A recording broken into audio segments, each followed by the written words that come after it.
So it was revealed this week that Police Scotland were circulating an internal memo that compared gender-critical feminists to Nazis. Now, they didn't just call them fascists or semi-fascists or any of these other euphemisms. They were talking about outright Nazis.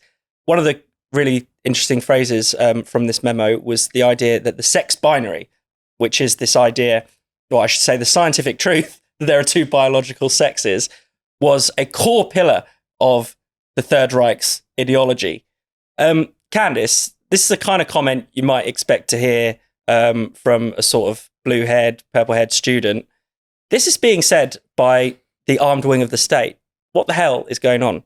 I know, they seem to think they're looking at themselves now as sort of social justice activists. I mean, this happened with the retired policeman, Julian Fulks, when the police officers turned up at his house after a tweet he wrote. I mean, I think he had 25 views, but they didn't like it, so they went to his house. And they were looking at his bookcase and saying that it was very Brexity. I mean, they seem to be making value judgments about what people say. It's a politicized police force, and I don't think it's hyperbolic to say that. I think that's 100% true. I mean, you see it with Lucy Connolly as well. The police released information about her police interview saying that she had racist views, yet she just expressed her views on immigration, whether you agree with it or whether you don't. She was just expressing her opinion, but they were like, it is racist, and therefore she is punishable in some way. And also, can I just say, it's very dumb. It's very, very, very dumb. And I think that's what everyone thinks when they see this. You know, this is not intelligent. This is not intelligent. Yeah, and you got the sense reading that memo that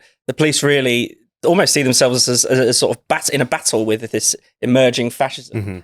Mm-hmm. Like they want to be on the right side of history, or to use that hackneyed phrase. Mm-hmm. And it's one of those things where at what point are they going to have to admit that they have been captured by these ideologies at various different points in time? I mean, how can you police without fear or favour if you have internal memos like this doing the rounds? Is it really such a shock, therefore, that there have been so many gender-critical campaigners who have found themselves arrested, often eventually let off because they've done nothing criminal, even with our pretty extensive hate speech laws, when, you know, on Monday you've got officers, you know, going through their gender training, encouraged to use their pronoun badges or what have you, when there's been myriad cases of this being reported.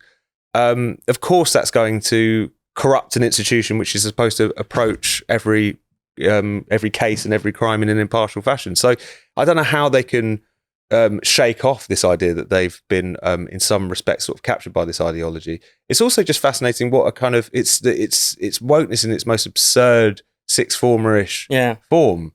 It's not even a particularly sophisticated thing. It's the sort of thing that it sounds like when you read this story that like one of us made it up to have something to talk about. Like it's so ridiculous, like this open comparison between gender critical campaigners and the Nazis, kind of historical continuum drawn between those two things. This is crazy stuff, but I think it's a telling way in which there's almost no institution, it seems like, in society, even one as nominally small c conservative as the police force, that wasn't, you know, susceptible to this stuff and continues to be susceptible to this stuff, even as they make arses out of themselves time and time again. Definitely. And Candice, you know, this memo was circulated actually ahead of what was due to be like quite a high level meeting between gender critical campaigners and the police following the Supreme Court verdict. But we've seen clearly, you know, this is not an institution. Police Scotland probably not going to follow the Supreme Court verdict. Lots of people have said openly that they're going to defy it. What do you make of that backlash? I mean, it is, you know, we now know that it is the law that people should not be using self-ID. Institutions shouldn't be operating under self-ID. And yet, will anything change because they're so captured?